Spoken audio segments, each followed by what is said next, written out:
Marvel trailer release అయినంక Easter eggs, break downs, reaction videos చాలా చూస్తాం.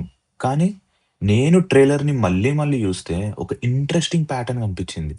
ట్రైలర్ సీన్స్ రిలీజ్ ఆర్డర్‌లో గాదు. స్టోరీ ఆర్డర్‌లో అరేంజ్ చేస్తే ఆల్‌మోస్ట్ కంప్లీట్ టైమ్‌లైన్ ఫార్మ్ అయితది.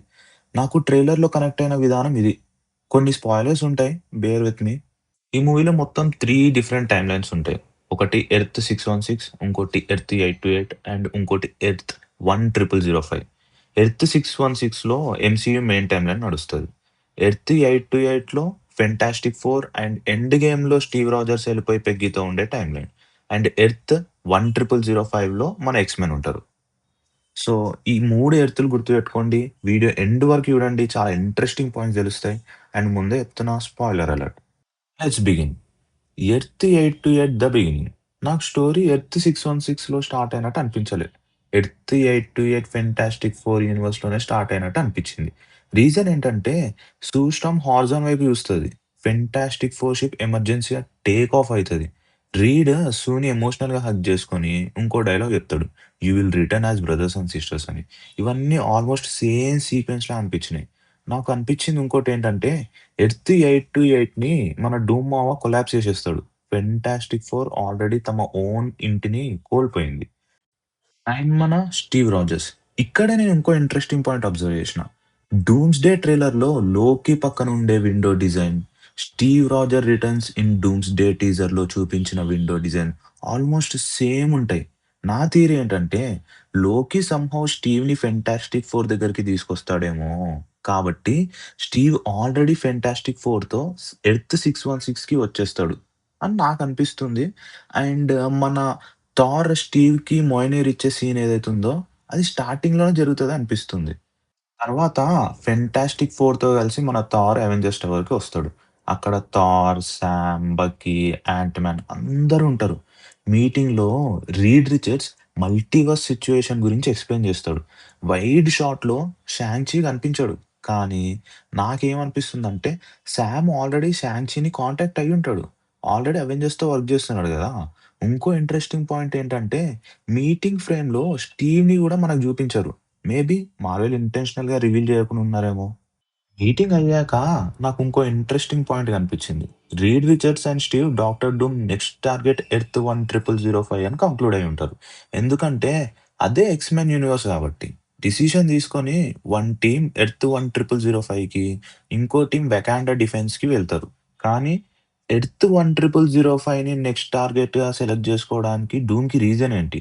అది రీడ్‌కి ఎలా తెలుసు? స్టీవ్‌కి ఆల్రెడీ ఇన్ఫర్మేషన్ ఉందా? లోకి క్లూ ఇచ్చాడా? అది మనం థియేటర్‌లోనే తెలుసుకున్నాం. ఇప్పుడు team split. First team earth 10005కి వెళ్తారు. అందులో Reed Richards, Sam Wilson, Yelena, Shang Chi. Second టీమ్‌లో వకాండా డిఫెన్స్‌కి వెళ్ళేది Sue Storm, the Thing, Bucky, Falcon. Actually 'Wakanda defence' idea నాకు 'సామ్ అండ్ బక్కీ' నుంచి వచ్చిందేమో అనిపిస్తది. ఎందుకంటే 'బక్కీకి' వకాండాతో పర్సనల్ కనెక్షన్ ఉంటది. 'సామ్‌కి' వకాండన్స్ మీద కంప్లీట్ ట్రస్ట్ ఉంటది. కాబట్టి అటాకొస్తే ఎర్త్ స్ట్రాంగెస్ట్ డిఫెన్స్ అయిన వకాండా అని డిసైడ్ చేస్తారేమో అనిపిస్తుంది. జస్ట్ అనిపిస్తుంది అంతే. And Thor being Thor meeting అయిపోయింది. Plan ready. టీమ్స్ కూడా రెడీ. కానీ థార్ లాగానే సోలోగా డాక్టర్ డూమ్‌ని హంట్ చేయనీకి వెళ్ళిపోతాడు. అది థార్ క్యారెక్టర్‌కి పర్ఫెక్ట్‌గా సెట్ అయితది. 3 బ్యాటిల్స్. ఇక్కడ నుంచి ట్రైలర్ 3 బ్యాటిల్స్‌ని ప్యారలెల్‌గా చూపించినట్టు అనిపించింది. Battle 1 Thor versus Doctor Doom. Battle 2 Reed, Sam, Yelena, Shang Chi earth 10005లో ఎక్స్-మెన్‌తో ఫైట్ చేస్తారు. Battle 3 remaining heroes. Wakanda defence.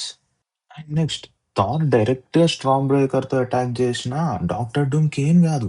Just 2 ఫింగర్స్‌తో ఆపేస్తాడు. Think about that. Strong breaker థానోస్‌ని ఆల్మోస్ట్ ఫినిష్ చేసిన వెపన్. కానీ డూమ్‌కి అది ఆల్మోస్ట్ ఒక టాయ్ లాగా అనిపించింది. ఆ ఒక్క సీన్ చాలు Doctor Doom threat level establish చేయడానికి. మీన్‌వైల్ ఎర్త్ 10005లో మీరు గ్లాస్ ఆర్కిటెక్చర్ బాగా అబ్జర్వ్ చేస్తే Mister Fantastic, Thunderbolts and Shang Chi fight చేస్తున్న ప్లేస్ ఎక్స్‌మాన్షన్ సరౌండింగ్స్‌లా అనిపిస్తది. సైక్లోప్స్ రియాక్షన్ అబ్జర్వ్ చేయండి. అది నార్మల్ యాంగర్ కాదు. Complete devastation. అంటే ఆల్రెడీ ఏదో టెరబుల్ లాస్ జరిగుంటది. నాకు 2 పాసిబిలిటీస్ అనిపించినాయి. ప్రొఫెసర్ ఎక్స్ సెరెబ్రో డెస్ట్రాయ్ అయ్యుండొచ్చు. లేదా డాక్టర్ డూమ్ దాన్ని క్యాప్చర్ చేసుండొచ్చు. ఎందుకంటే, సెరెబ్రో లాంటి మెషిన్ మ్యూటెంట్స్‌ని లొకేట్ జేయడానికి మాత్రమే గాదు, మల్టీవర్స్‌లో ఉన్న ఇండివిడ్యుయల్స్‌ని ట్రేస్ జేయడానికి గూడా యూజ్‌ఫుల్ అవ్వచ్చు. ఇంకో అబ్జర్వేషన్ షాంగ్-చి. డాక్టర్ డూమ్ 10 రింగ్స్‌ని అక్కడే వదిలేసి వెళ్తాడని నేననుకోవట్లేదు. ఇఫ్ డాక్టర్ డూమ్ విన్స్, 10 రింగ్స్‌ని తీసుకెళ్లడం మేక్స్ కంప్లీట్ సెన్స్. ఎందుకంటే, పవరున్న ఆర్టిఫాక్ట్‌ని ఇగ్నోర్ చేసే క్యారెక్టర్ అయితే గాదు డూమ్‌ది. కానీ ట్రైలర్‌లో బిగ్గెస్ట్ మిస్టరీ ఏంటంటే, హూ ఈస్ అటాకింగ్ వకాండా? ఎందుకంటే డూమ్ థార్‌తో ఫైట్ చేస్తున్నాడు. లేటర్ ఎర్త్ 10005 బ్యాటిల్‌లో గూడా ఇన్వాల్వ్ అయ్యాడని క్లియర్‌గా కనిపిస్తుంది. మరి వకాండా మీద అటాక్ లీడ్ చేసిందెవరు? డూమ్ ఆర్మీయా? డూమ్ బాట్సా? లేదా మార్వెల్ ఇంకా బిగ్గెస్ట్ సర్ప్రైజ్ ఎయిట్ చేస్తుందా? అసలింత జరుగుతుంటే వీళ్ళందరూ కలిసి డాక్టర్ డూమ్‌ని ఎలా డిఫెండ్ జేస్తారు? అసలు డూమ్‌ని డిఫీట్ జేయగలుగుతారా? ఆర్ జస్ట్ డిఫెన్స్ మోడ్‌లో ఉంటారా? డాక్టర్ డూమ్ మళ్ళీ ఇంకో అవెంజర్స్ మూవీలో కనిపిస్తాడా లేదా? ఇవన్నీ ఇంకా మనం మూవీలోనే తెలుసుకోవాలి. I don't want to give such a spoiler. నాకు ఐడియా ఉంది. But I don't want to give such a spoiler. ట్రైలర్‌ని క్రొనలాజికల్‌గా అరేంజ్ చేస్తే నాకు స్టోరీ ఆల్‌మోస్ట్ ఇలా కనెక్ట్ అయింది. ఆబ్వియస్‌లీ మూవీ రిలీజ్ అయ్యాక వీటిలో ఎన్ని కరెక్ట్ అవుతాయో, ఎన్ని రాంగ్ అవుతాయో నాకు తెలీదు. కానీ ఒక్క విషయం మాత్రం చెప్పగలను. మార్వెల్ ఫైనల్లీ మనందరం డిస్కస్ చేసేలా, థియరీ క్రియేట్ చేసేలా ట్రైలర్ ఇచ్చింది. అదే ట్రైలర్ బిగ్గెస్ట్ సక్సెస్.